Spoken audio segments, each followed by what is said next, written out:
오늘도 시청해주셔서 감사합니다. 구독과 좋아요는 영상을 제작하는 데 큰 힘이 됩니다. 구독을 부탁드리겠습니다, 선생님. 그럼 오늘도 좋은 하루 되세요. 오늘의 이야기를 시작하겠습니다. 혹시 여러분 중에 한 달에 300만 원씩 종교비로 쓰는 가정이 있으신가요? 저는 이성우라고 하고요. 올해 58살이에요. 서울 강서구에 살면서 중견건설회사에서 과장으로 일하고 있어요. 그런데 지금 제가 이런 말을 하고 있다는 게 정말 믿어지지 않네요. 우리 집이 바로 그런 집이 되어버렸거든요. 제 아내 순애는 원래 참 현실적인 사람이었어요. 간호사로 20년을 일했고 돈 한 푼도 함부로 쓰지 않는 그런 알뜰한 여자였죠. 마트에서 물건 하나 살 때도 가격을 3번은 확인하던 사람이었어요. 여보, 이 세제 1,000원 더 비싼데 꼭 이걸 사야 돼? 순애가 늘 하던 말이었어요. 그런데 지금은 어떻게 됐는지 아세요? 한 번에 몇십만 원씩 아무렇지도 않게 써버리는 사람이 되어버렸어요. 시작은 작년 겨울이었어요. 제 어머니께서 갑작스럽게 뇌경색으로 쓰러지셨거든요. 그날 저녁 순애가 울면서 저한테 전화를 했어요. 여보, 어머님이 갑자기 쓰러지셨어. 빨리 병원으로 와. 저는 회사에서 미팅 중이었는데 바로 뛰쳐나갔죠. 병원에 도착해보니 어머니는 의식이 없으셨고 의사 선생님의 표정이 심각했어요. 가족분들 마음 준비를 하시는 게 좋겠습니다. 뇌경색이 상당히 심각해서요. 의사가 그렇게 말했을 때 순애가 제 팔을 꽉 잡더라고요. 간호사 출신이라 의학 용어를 다 알아듣잖아요. 그래서 더 절망적이었나 봐요. 성우야, 어떻게 하지? 어머님이 깨어나실 수 있을까? 순애가 그렇게 불안해하는 모습을 보면서 저도 막막했어요. 우리는 매일 병원에서 밤을 새웠고 순애는 점점 야위어 갔어요. 그러던 어느 날 순애가 병원 근처 작은 교회에서 기도회에 참석하기 시작했어요. 처음엔 당연하다고 생각했죠. 여보, 나 오늘부터 교회 기도회에 좀 나가볼까 해. 그래, 그게 마음에 도움이 된다면. 저도 가끔 함께 갔어요. 순애가 간절히 기도하는 모습을 보면서 마음이 아팠거든요.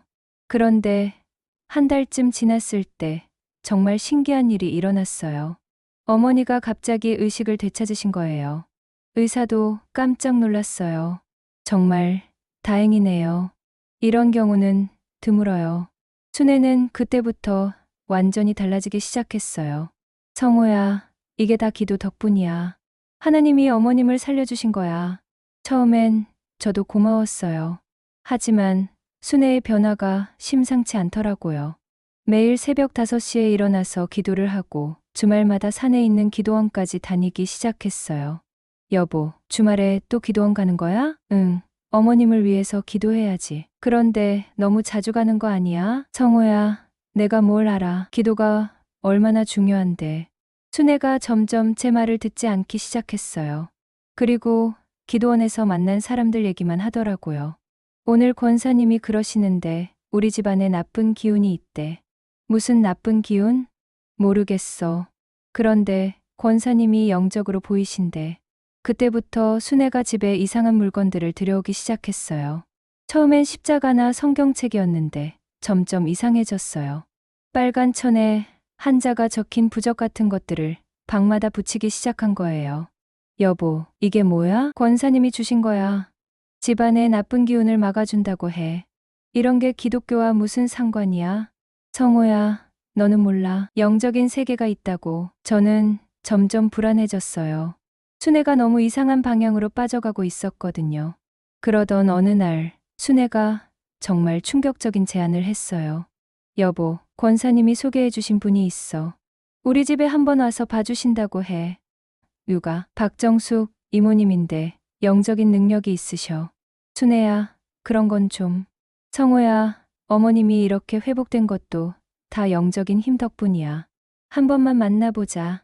순애가 그렇게 간절하게 부탁하니까 어쩔 수 없이 허락했어요.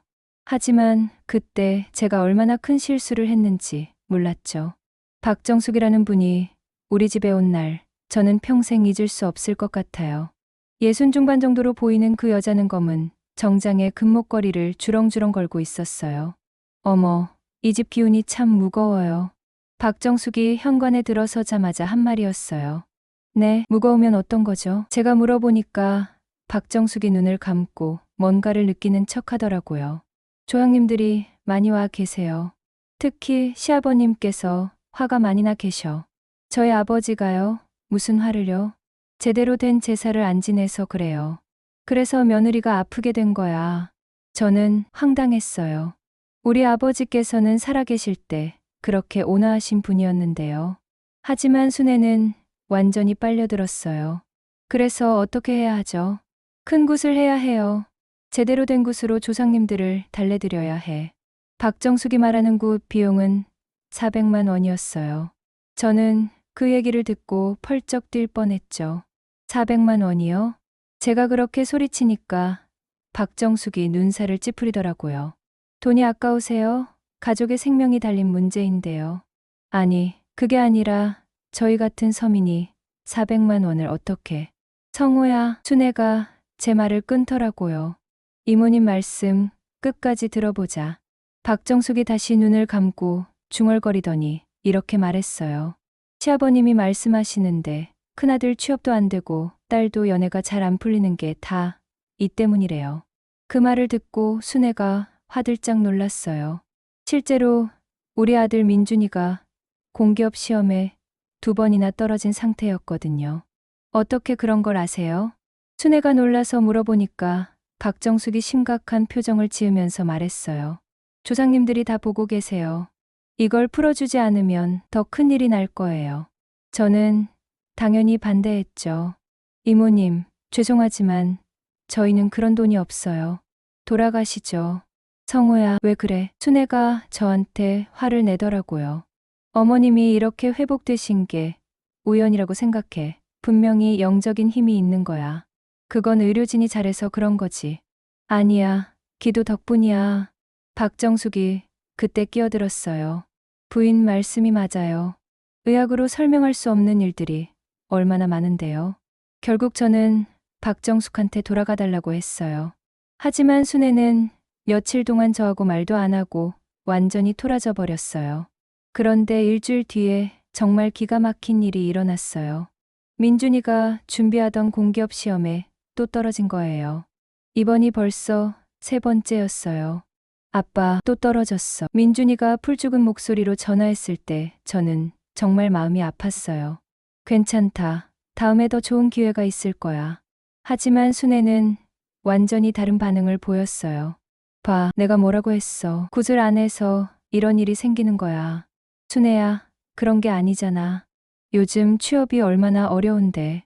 아니야, 분명히 조상님들이 화나서 그런 거야. 순애가 바로 박정숙한테 전화를 했어요. 이모님, 저희 아들이 또 시험에 떨어졌어요. 전화 너머로 박정숙의 목소리가 들렸어요. 그것 봐요. 내가 뭐라고 했어요. 빨리 굿을 해야 해. 더 심각한 건 일주일 뒤에 일어났어요. 우리 딸 수진이가 사귀던 남자친구한테 갑자기 이별 통보를 받은 거예요. 엄마, 준호 오빠가 헤어지자고 해. 수진이가 울면서 집에 들어왔을 때 순애는 완전히 확신했어요. 그것 봐, 이모님 말이 맞았어. 이 모든 게 조상님들 때문이야. 엄마, 무슨 소리야? 수진아, 내 연애가 안 풀리는 것도 다 영적인 문제 때문이야. 저는 그때 정말 화가 났어요. 순애야, 젊은 사람들 연애가 어디 한두 번으로 끝나나? 그런 걸 무슨 귀신 탓으로 돌려. 성호야, 이렇게 연달아 안 좋은 일이 생기는 게 우연이야? 그런 일은 누구한테나 있을 수 있어. 하지만 순애는 이미 제 말을 듣지 않았어요. 바로 박정숙한테 또 전화를 했죠. 이모님, 우리 딸도 연애가 깨졌어요. 그러더니 순애가 저한테 와서 무릎을 꿇고 빌더라고요. 성호야, 제발 한 번만 해보자. 400만 원이 부담스러우면 작은 굿부터 해보자. 작은 굿은 얼마인데? 150만 원이면 돼. 150만 원도 우리한테는 큰 돈이었어요. 하지만 순애가 그렇게 간절하게 부탁하니까 고민이 됐어요. 실제로 민준이도 취업이 안 되고 수진이도 연애가 깨졌으니까요. 정말 이번 한 번만이야? 응. 효과가 없으면 그만둘게. 약속할게. 결국 저는 허락했어요. 지금 생각해보면 그때가 저의 가장 큰 실수였죠. 박정숙이 굿을 하는 날, 저는 참아보고 있을 수가 없어서 밖에 나가 있었어요. 저녁에 집에 돌아와 보니 거실이 완전히 달라져 있더라고요. 이게 뭐야? 거실에 재단 같은 게 차려져 있고 촛불이 켜져 있었어요. 그리고 과일이며 떡이며 온갖 음식들이 놓여져 있었죠. 성호야, 정말 대단했어. 시아버지께서 직접 오셨어. 순애가 완전히 상기된 얼굴로 말했어요. 뭐가 왔다고? 시아버지가 오셔서 우리한테 할 말씀이 많으시다고 하셨어. 그래서 뭐라고 하셨는데? 우리가 제사를 제대로 안 지내서 화가 나셨대. 그리고 민준이한테 좋은 일자리를 주시겠다고 하셨어. 저는 어이가 없었지만 순애가 워낙 진지하게 말하니까 뭐라고 할 말이 없었어요. 그런데 정말 신기한 일이 일어났어요. 굿을 한 지 일주일 만에 민준이한테 면접 연락이 온 거예요. 아빠, 대기업에서 면접 보라고 연락 왔어. 정말, 어디? 중견, 건설회사야. 꽤 괜찮은 곳이래. 저는 깜짝 놀랐어요. 민준이가 그동안 원하던 그런 회사였거든요. 순애는 완전히 날아갈 듯 기뻤어요. 성호야, 봤지? 굿 효과가 벌써 나타났어. 그냥 우연이겠지. 아니야. 분명히 시아버지께서 도와주신 거야. 그리고 더 놀라운 일이 또 생겼어요. 수진이한테 새로운 남자가 나타난 거예요. 회사 선배가 소개해준 사람이었어요. 엄마, 오늘 소개팅 나가봤는데 괜찮은 것 같아. 정말, 어떤 사람이야? 의사야. 인상도 좋고. 순애가 저한테 의기양양하게 말했어요.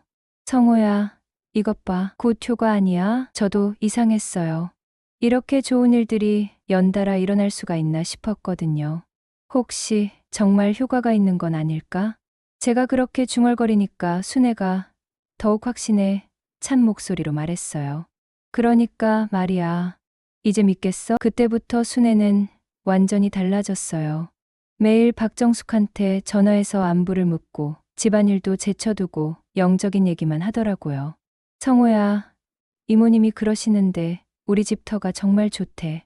무슨 터가 좋다는 거야? 명당이래. 그래서 시아버지께서 우리를 특별히 보살펴 주시는 거야. 민준이 면접을 본 지 며칠 뒤에 정말 합격 통보가 왔어요. 저도 깜짝 놀랐죠. 아빠, 붙었어. 정말 붙었다고. 민준이가 전화로 소리쳤을 때 저는 정말 기뻤어요. 하지만 순애의 반응은 저와 달랐어요. 봐, 내가 뭐라고 했어. 이모님 말씀대로 시아버지께서 도와주신 거야. 여보, 그건 민준이가 열심히 준비해서. 아니야, 분명히 굿 덕분이야. 이모님이 그러시는데 시아버지께서 직접 민준이를 밀어주셨대. 그날 저녁 순애가 박정숙한테 전화를 했어요. 이모님, 민준이가 합격했어요. 전화 너머로 박정숙의 목소리가 들렸어요. 그것 봐요. 내가 뭐라고 했어요. 시아버지가 얼마나 기뻐하시는지 몰라요. 정말요? 그런데 이모님, 수진이 일은 어떻게 될까요? 수진이도 곧 좋은 소식이 있을 거예요. 하지만 더 큰 굿을 해야 해요. 제가 그 말을 듣고 끼어들었어요. 더 큰 굿 왜요? 지금까지는 작은 굿이었어요. 진짜 큰 복을 받으려면 대굿을 해야 해요. 대굿이 뭐예요? 3일 3야 동안 하는 큰 굿이에요. 그러면 집안에 대박이 날 거예요. 순애가 눈을 반짝이면서 물어봤어요. 얼마나 들어요? 800만 원이에요. 저는 그 소리를 듣고 의자에서 벌떡 일어났어요. 800만 원이요? 말도 안 돼요. 성호야, 조용히 해. 순애가 저를 제지하더라고요. 이모님, 좀 비싸네요. 부인, 생각해 보세요. 민준이가 취업한 것만으로도 몇 천만 원의 가치가 있잖아요. 그런데 800만 원이 비싸다고 하시면. 박정숙이 말끝을 흐렸어요. 순애가 다급하게 말했어요. 아니에요. 비싸다는 게 아니라 저희가 그 돈을 마련하기가.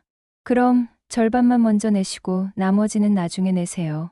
시아버지께서 기다려주신대요. 결국 통화가 끝나고 저하고 순애가 심각한 얘기를 나눴어요. 순애야, 800만 원은 정말 너무 큰 돈이야. 성호야, 생각해봐. 민준이가 취업한 건 정말 기적이잖아. 그건 민준이 실력이야. 아니야. 분명히 구 덕분이야. 그리고 수진이도 의사랑 잘 되고 있잖아. 실제로 수진이는 그 의사와 만날 때마다 좋다고 연락했어요. 엄마, 상민 오빠 정말 좋은 사람 같아. 부모님께도 인사드리고 싶다고 해. 순애는 그 말을 듣고 완전히 확신했어요. 성호야, 봐. 수진이도 좋은 사람 만났잖아. 이게 다 시아버지 덕분이야. 하지만 800만 원은 성호야, 우리 적금 좀 깨자. 그리고 대출 받아서라도 해보자. 저는 정말 고민됐어요. 실제로 좋은 일들이 연달아 일어나고 있었거든요. 혹시 정말 효과가 있는 건 아닐까 하는 생각이 들었어요. 그런데 바로 그때 이상한 일이 생겼어요. 우리 동네에 사는 김영수 형한테서 전화가 온 거예요. 성호야, 너희 집에서 무슨 국 같은 거 했냐? 네, 왜 그러세요, 형? 우리 아내가 그러는데 너희 집에서 밤늦게 북소리 같은 게 들렸다고 하더라. 저는 깜짝 놀랐어요. 분명히 박정숙이 조용히 한다고 했는데요. 아, 그게 성호야, 요즘 사기꾼들이 많으니까 조심해라. 특히 무속인들이 집안 사정 알아내서 사기치는 경우가 많다고 하더라. 김영수 형 말을 들으니까 갑자기 불안해졌어요. 혹시 박정숙이 우리 집안 사정을 어떻게 알았을까요? 그날 저녁에 순애한테 물어봤어요. 여보, 박정수 이모님이 우리 집안 사정을 어떻게 그렇게 자세히 알까? 뭐가? 민준이 취업 얘기, 수진이 연애 얘기 같은 거 말이야. 그야 영적으로 보이시니까. 영적으로 정말 그런 게 있을까? 성호야, 실제로 맞았잖아. 민준이도 취업하고 수진이도 좋은 사람 만나고. 순애 말이 맞았어요. 하지만 뭔가 석연치 않은 구석이 있었어요. 며칠 뒤 박정숙이 다시 우리 집에 왔어요. 이번에는 대굿을 하기 위한 상담이라고 했어요. 부인, 결정하셨어요? 네, 해보려고요. 그런데 돈을 절반씩 나눠서 낼 수 있을까요? 물론이죠. 시아버지께서 이해해 주신대요. 박정숙이 그러면서 저한테 말했어요. 사장님도 이제는 믿으시죠? 글쎄요. 아직도 좀 의심스럽긴 해요. 의심스럽다고요? 박정숙이 갑자기 심각한 표정을 지었어요. 사장님, 지금까지 좋은 일들이 일어난 게 우연이라고 생각하세요? 그건 민준이가 취업하고 수진이가 좋은 사람 만난 게 다 시아버지 덕분이에요. 그런데도 의심하시면 시아버지가 화내실 거예요. 그 말을 듣고 순애가 화들짝 놀랐어요. 성호야, 그런 말 하지 마. 아니야, 나는 아직도 확신이 안 서. 박정숙이 눈을 감고 뭔가 중얼거리더니 갑자기 말했어요. 시아버지께서 화나셨대요. 아들이 믿지 않는다고 섭섭해 하신다고 해요. 정말요? 순애가 불안해하니까 박정숙이 고개를 끄덕였어요. 네, 그래서 징표를 보여주시겠대요. 무슨 징표요? 사장님, 직장에 변화가 있을 거예요. 좋은 변화 말이에요. 저는 그 말을 듣고 코웃음을 쳤어요. 제 직장에 무슨 변화가 있겠어요. 그냥 평범한 과장일 뿐인데요. 그런데 그 다음 주 월요일에 정말 믿을 수 없는 일이 일어났어요. 그 월요일 아침 부장님이 저를 따로 부르더라고요. 성호 과장, 잠깐 와봐. 네, 부장님. 부장님 사무실에 들어가니까 부장님이 웃고 계시더라고요. 성호 과장, 좋은 소식이 있어. 무슨 소식이요? 임원진에서 자네를 차장으로 승진시키기로 결정했어. 저는 그 말을 듣고 깜짝 놀랐어요. 승진은 내년쯤 될 줄 알았거든요. 정말요? 언제부터요? 다음 달부터야. 축하해. 감사합니다, 부장님. 저는 정말 기뻤어요. 차장이 되면 월급도 오르고 연금도 더 많이 받을 수 있거든요. 그런데 동시에 섬뜩한 기분도 들었어요. 박정숙이 말한 대로 정말 변화가 생긴 거잖아요. 집에 돌아가서 순애한테 말했더니 순애가 난리를 쳤어요. 성호야, 정말 승진했다고? 응, 다음 달부터 차장이야. 세상에, 이모님 말씀이 맞았네. 순애가 바로 박정숙한테 전화를 했어요. 이모님, 저희 남편이 승진했어요. 전화 너머로 박정숙의 목소리가 들렸어요. 그것 봐요. 시아버지께서 아들을 인정해 주셨어요. 그럼 이제 대굿을 해도 될까요? 당연하죠. 시아버지께서 기다리고 계세요. 저도 이제는 뭔가 믿어지기 시작했어요. 이렇게 연달아 좋은 일이 생길 수가 있나 싶었거든요. 여보, 그럼 대굿 해보자. 정말. 성호야가 그렇게 말하니까 정말 기뻐. 결국 우리는 적금을 깨고 대출까지 받아서 400만 원을 마련했어요. 나머지 400만 원은 나중에 주기로 했고요. 대굿이 시작된 날, 박정숙이 다른 사람 2명을 더 데리고 왔어요. 이분들은 저를 도와주실 분들이에요. 한 명은 50대 초반으로 보이는 여자였고, 다른 한 명은 60대 남자였어요. 모두 검은 옷을 입고 있었어요. 안녕하세요. 저희가 인사를 하니까 그분들도 고개를 끄덕였어요. 자, 그럼 시작할게요. 사장님과 부인은 거실에서 기다리세요. 박정숙이 방 하나를 재단으로 만들기 시작했어요. 온갖 과일과 떡, 고기까지 차려놓더라고요. 이 음식값은 별도인가요?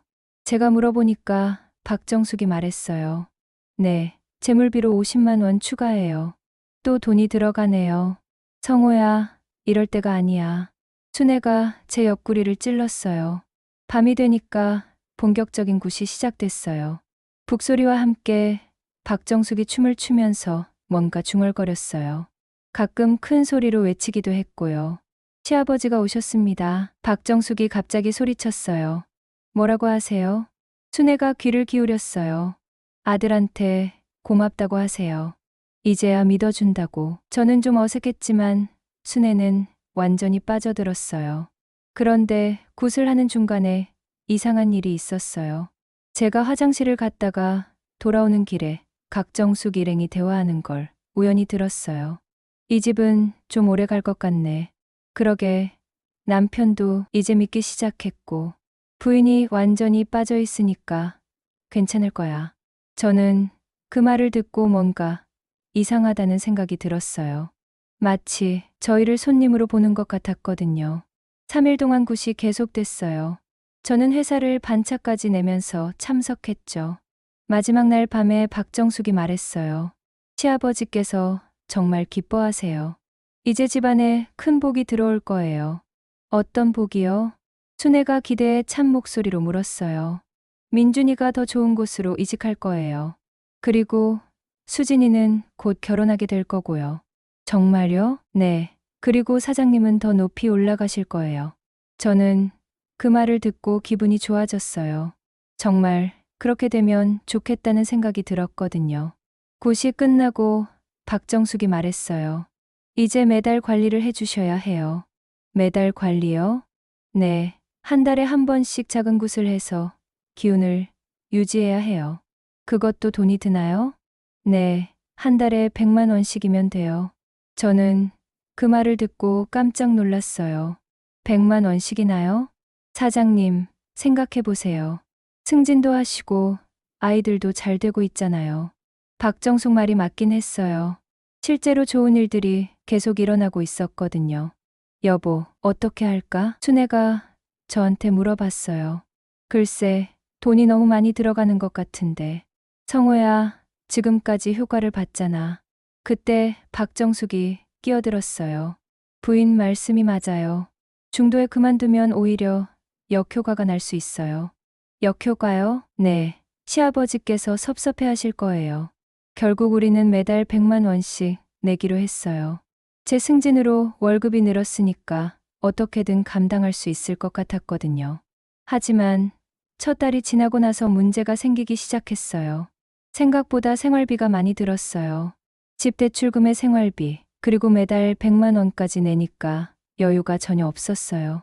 여보, 이번 달은 돈이 좀 부족해. 제가 순애한테 말했더니 순애가 걱정스러운 표정을 지었어요. 그럼 어떻게 해? 한 달만 굿을 쉬면 안 될까? 안 돼. 이모님이 그러시는데 한 달이라도 빠뜨리면 큰일 난다고 했어. 하지만 돈이. 성호야, 다른 데서 아껴보자. 결국 우리는 생활비를 줄이기 시작했어요. 외식도 끊고 옷도 안 사고 심지어 용돈도 줄였어요. 그런데 더 큰 문제는 박정숙이 자꾸 추가로 돈을 요구하는 거였어요. 부인, 이번 달에는 특별히 더 큰 재물이 필요해요. 시아버지께서 민준이 이직을 위해서 더 큰 힘을 써주시겠대요. 그럼 얼마나 더 내야 하나요? 50만 원만 추가로 내시면 돼요. 이런 식으로 매달 뭔가 추가 비용이 생겼어요. 명절이면 명절 재물비, 아이들 생일이면 생일 굿비, 심지어 제가 감기에 걸렸을 때도 액땜 굿비를 달라고 하더라고요. 그렇게 반년이 지나자 우리 가게는 완전히 바닥났어요. 적금은 다 깨버렸고 대출도 한도까지 받았어요. 여보, 이제 정말 한계야. 제가 순애한테 말했더니 순애도 고민이 많은 표정이었어요. 그런데 성호야, 이모님이 말씀하시는 게 계속 맞고 있잖아. 실제로 박정숙이 예언한 것들이 하나씩 맞아떨어지고 있었어요. 민준이한테 더 좋은 회사에서 스카우트 제의가 들어왔고 수진이도 남자친구와 결혼 얘기까지 나오고 있었거든요. 하지만 저는 점점 의심스러워지기 시작했어요. 그런데 정말 이상한 건 박정숙이 우리 집안 사정을 너무 자세히 안다는 거였어요. 처음에는 영적인 능력이라고 생각했는데 곰곰 생각해보니까 뭔가 석연치 않더라고요. 어느 날 제가 박정숙한테 물어봤어요. 이모님, 어떻게 저희 집안 일을 그렇게 자세히 아시죠? 시아버지께서 다 말씀해 주세요. 그런데 너무 구체적이잖아요. 민준이가 어느 회사에 지원했는지, 수진이 남자친구 이름까지. 박정숙이 잠깐 당황하는 표정을 지었어요. 그야 영적으로 보이니까요. 영적으로 본다는 게 그렇게 세세한 것까지 다 보이나요? 사장님, 의심하시면 안 돼요. 시아버지께서 섭섭해하세요. 박정숙이 또 그런 식으로 넘어가려고 하더라고요. 그런데 며칠 뒤에 정말 충격적인 일이 벌어졌어요. 제가 회사 후배 정민이하고 술을 마시다가 우연히 알게 된 거였어요. 형, 요즘 어머니 어떠세요? 많이 좋아지셨나요? 응, 다행히 많이 회복되셨어. 그나저나 형수님이 기도원에 많이 다니신다던데. 너 어떻게 알아? 아, 저희 어머니가 같은 기도원 다니세요. 정민이 어머니도 같은 기도원을 다닌다는 거였어요. 혹시 박정숙이라는 분 아세요? 제가 물어보니까 정민이가 깜짝 놀라더라고요. 형, 설마 그분한테 굿 받으세요? 왜, 형, 그분 사기꾼이에요. 뭐라고? 정민이가 급하게 말했어요. 저희 어머니가 그분한테 속아서 몇 천만 원 날렸어요. 나중에 알고 보니까 완전 사기였어요. 저는 그 말을 듣고 머리가 띵했어요. 무슨 사기? 처음에는 작은 굿으로 시작해서 점점 큰 굿으로 유도하는 거예요. 그리고 매달 돈을 내게 해서 계속 빨아먹는 거죠. 그럼 좋은 일이 생기는 것도 그것도 다 미리 알아낸 정보예요.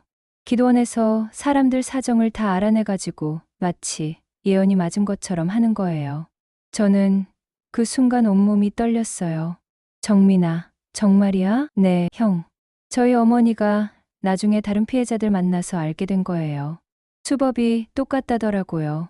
집에 돌아가는 길에 제 머릿속이 복잡했어요. 그동안 일어난 일들을 다시 생각해보니까 정말 의심스러운 부분이 많았어요. 민준이 취업한 것도, 수진이 연애한 것도, 제가 승진한 것도 사실 자연스럽게 일어날 수 있는 일들이잖아요.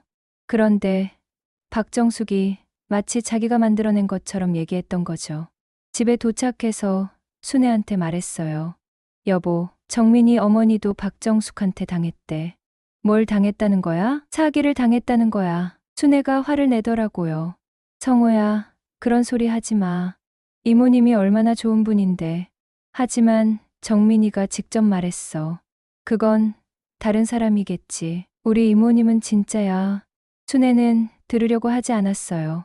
이미 너무 깊이 빠져 있었거든요. 그런데 며칠 뒤에 더 충격적인 일이 벌어졌어요. 제가 우연히 동네에서 박정숙을 마주친 거예요. 그런데 박정숙이 다른 중년 부부하고 함께 있더라고요. 이모님, 제가 인사를 하니까 박정숙이 깜짝 놀라는 표정을 지었어요. 아, 사장님, 여기서 뭘? 장 보러 왔어요. 이분들은 누구세요? 박정숙 옆에 있던 부부가 저를 쳐다봤어요. 그 여자가 저한테 말했어요. 혹시 이분도 굿 받으세요? 네, 그런데요. 저희도 받았는데 완전 사기더라고요.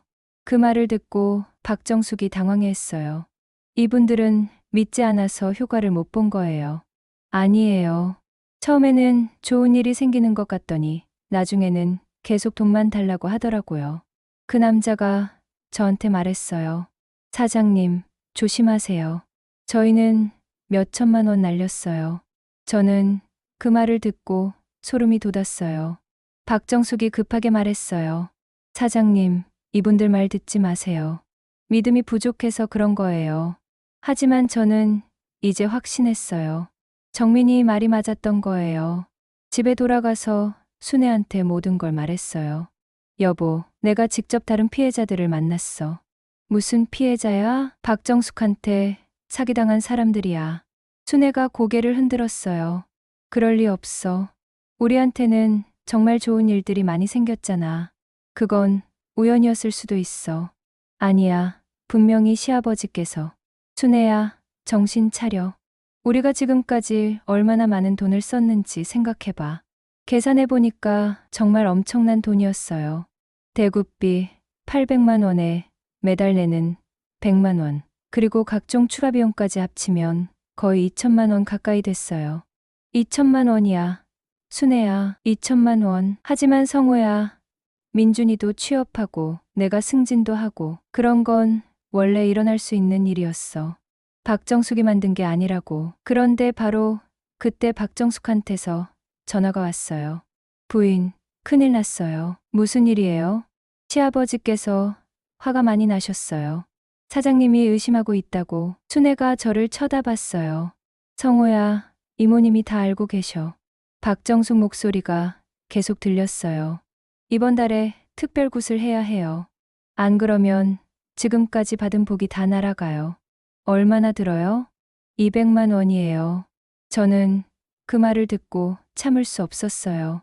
순애야, 전화 끊어. 성호야, 끊으라고. 하지만 순애는 전화를 끊지 않았어요. 오히려 저한테 화를 냈어요. 성호야, 왜 이래? 이모님이 얼마나 우리를 도와주셨는데. 도와준 게 아니야. 우리를 이용한 거라고. 그런 말 하지 마. 그날 밤 우리는 심하게 싸웠어요. 순애는 끝까지 박정숙을 믿으려고 했고 저는 그만두자고 했죠. 순애야, 제발 정신 차려. 우리가 완전히 속고 있다고. 아니야, 분명히 효과가 있어. 지금까지 좋은 일이 얼마나 많이 생겼는데. 그건 다 우연이었어. 우연이 아니야. 결국 그날 밤 순애는 제 말을 들으려고 하지 않았어요. 다음 날 아침에도 박정숙한테 전화해서 특별굿을 하겠다고 했어요. 저는 정말 절망스러웠어요. 아내가 완전히 세뇌당해 있었거든요. 그런데 그 다음 주에 정말 예상치 못한 일이 벌어졌어요. 제가 회사에서 일하고 있는데 민준이한테서 급한 전화가 온 거예요. 아빠, 지금 당장 집에 와봐. 왜? 무슨 일이야? 엄마가 이상해졌어. 저는 급하게 회사를 나와서 집으로 달려갔어요. 집에 도착해보니 거실에 민준이와 수진이가 심각한 표정으로 앉아 있었어요. 엄마, 어디 있어? 방에 있어요. 아빠, 엄마가 아침부터 혼자서 계속 중얼거리고 있어요. 제가 방으로 들어가 보니 순애가 바닥에 앉아서 뭔가 중얼거리고 있었어요. 여보, 뭐 하는 거야? 성호야, 시아버지가 화가 많이 나셨어. 우리가 굿을 안 해서. 순애야, 정신 차려. 아니야, 분명히 벌이 내릴 거야. 이모님이 그러셨어. 저는 그때 정말 화가 났어요. 순애가 완전히 정신적으로 무너져 있었거든요. 민준이가 저한테 와서 말했어요. 아빠, 엄마가 어제부터 박정숙이라는 분한테 계속 전화하고 있어요. 그리고 돈을 더 달라고 하더라고요. 얼마를 더 달라고? 500만 원이요. 500만 원? 수진이도 끼어들었어요. 아빠, 엄마가 제 적금 통장까지 가져가려고 했어요. 저는 그 말을 듣고 정말 충격을 받았어요. 순애가 이제는 애들 돈까지 건드리려고 하고 있었던 거예요. 순애야, 애들하고 얘기 좀 하자. 가족이 모두 거실에 모였어요. 저는 아이들한테 상황을 설명했어요. 민준아, 수진아, 엄마가 지금 좀 힘들어하고 계셔. 아빠, 도대체 무슨 일이에요? 민준이가 물어봤어요.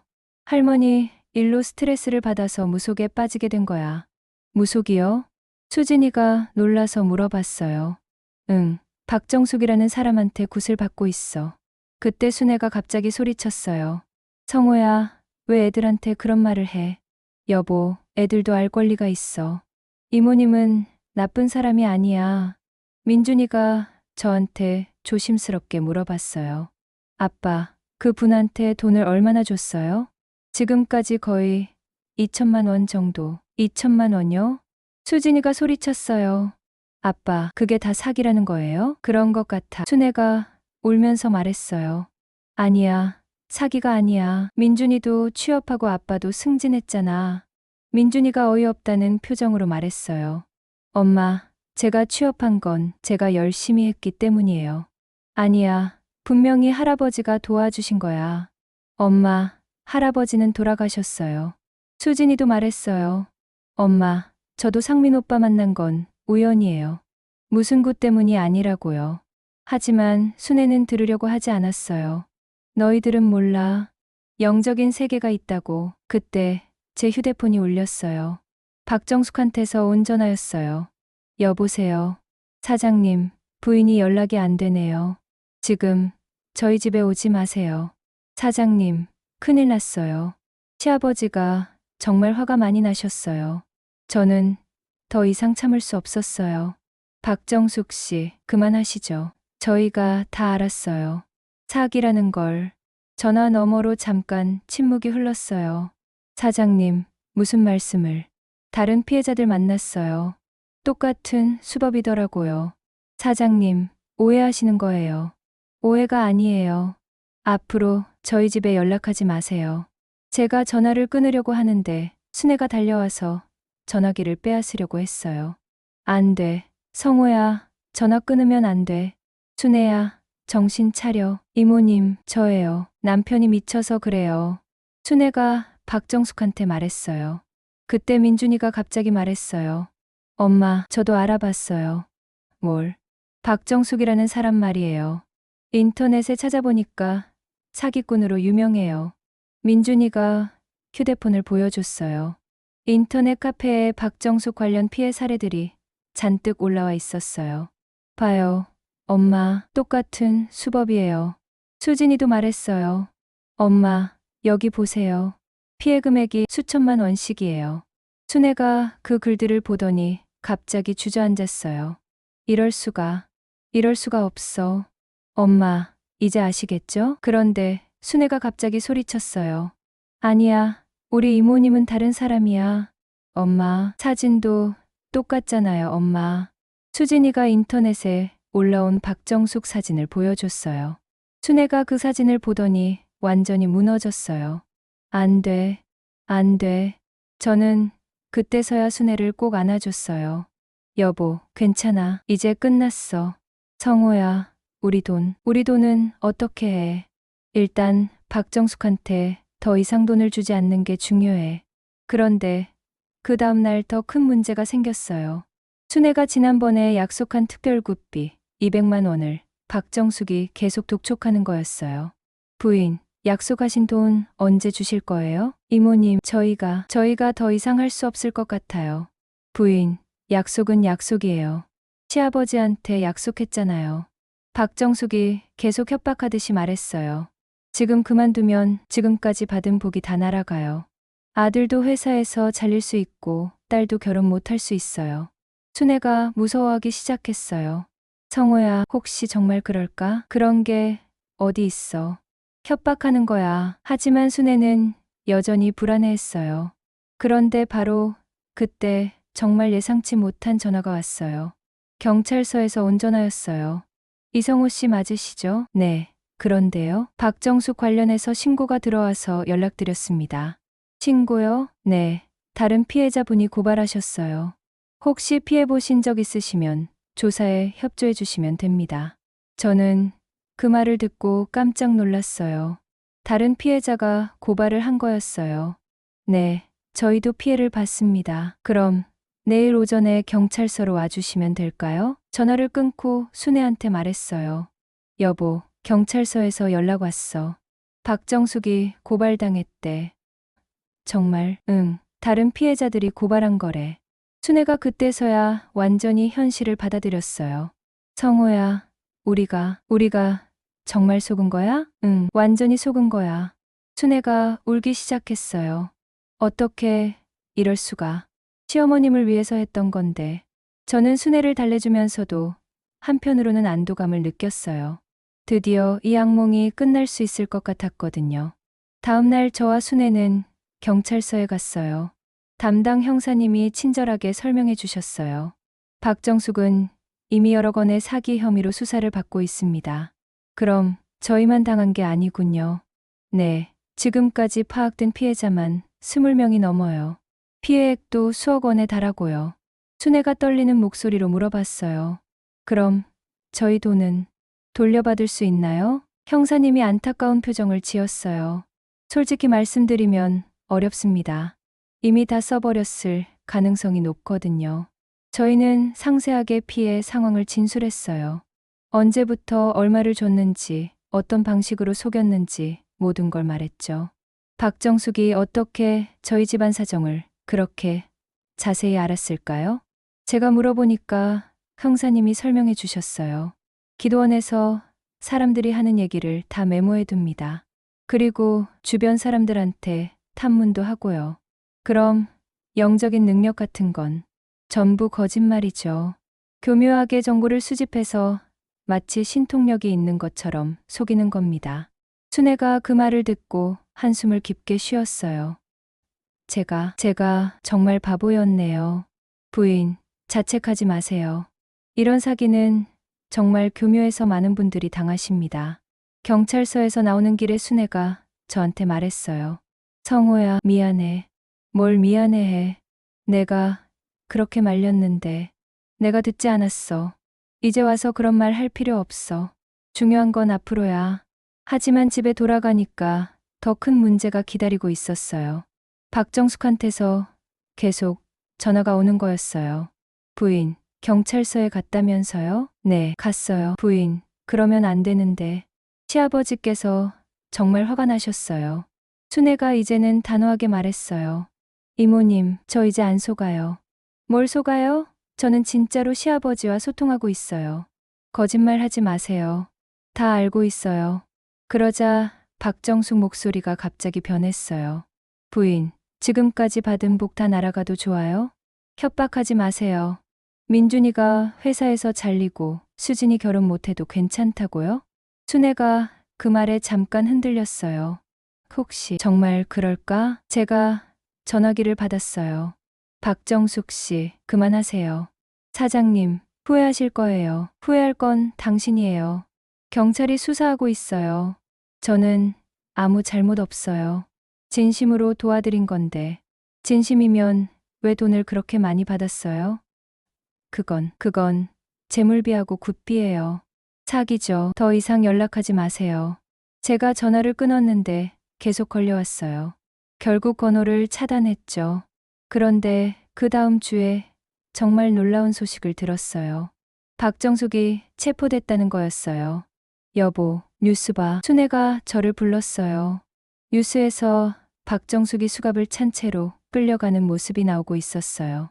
무속인을 사칭해 수십 명으로부터 수억 원을 가로챈 50대 여성이 구속됐습니다. 뉴스를 보면서 순애가 말했어요. 정말 사기꾼이었구나. 이제 믿어져? 성호야, 내가 정말 미안해.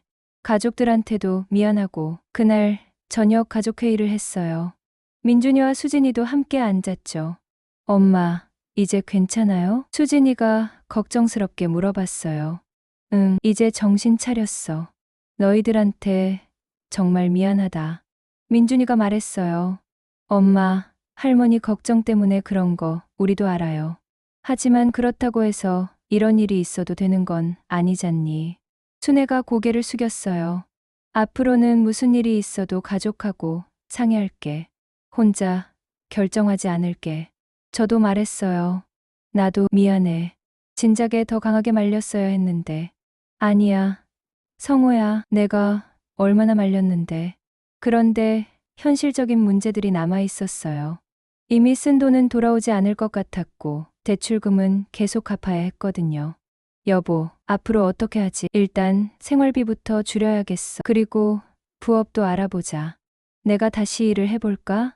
그것도 좋은 생각이야. 몇 달 뒤 박정숙 재판이 열렸어요. 저희도 증인으로 출석했죠. 법정에서 본 박정숙은 완전히 다른 사람 같았어요. 그 당당하던 모습은 온데간데 없고 초라해 보였어요. 피고인은 무속인을 사칭해 피해자들을 기망한 혐의로 징역 3년을 선고합니다. 판결이 나왔을 때 저는 복잡한 기분이었어요. 처벌을 받는 건 당연하지만 저희 돈은 결국 돌아오지 않을 테니까요. 재판이 끝나고 나오는 길에 다른 피해자분들을 만났어요. 모두 비슷한 경험을 했더라고요. 저희는 8천만 원 날렸어요. 저희는 6천만 원이고요. 우리보다 더 큰 피해를 본 분들도 있었어요. 그래도 이제라도 정신 차려서 다행이에요. 한 아주머니가 그렇게 말씀하셨어요. 집에 돌아와서 순애가 저한테 말했어요.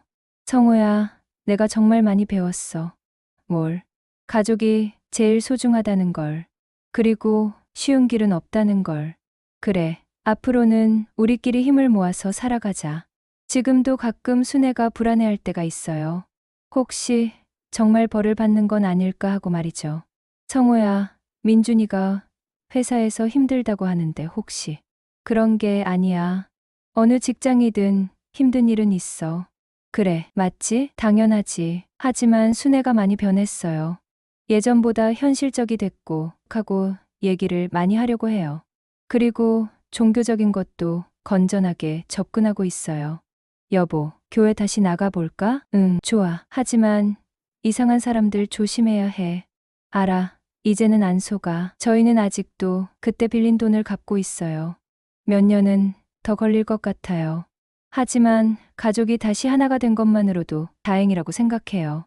가끔 생각해보면 정말 아찔해요. 만약 그때 계속 속고 있었다면 어떻게 됐을까요?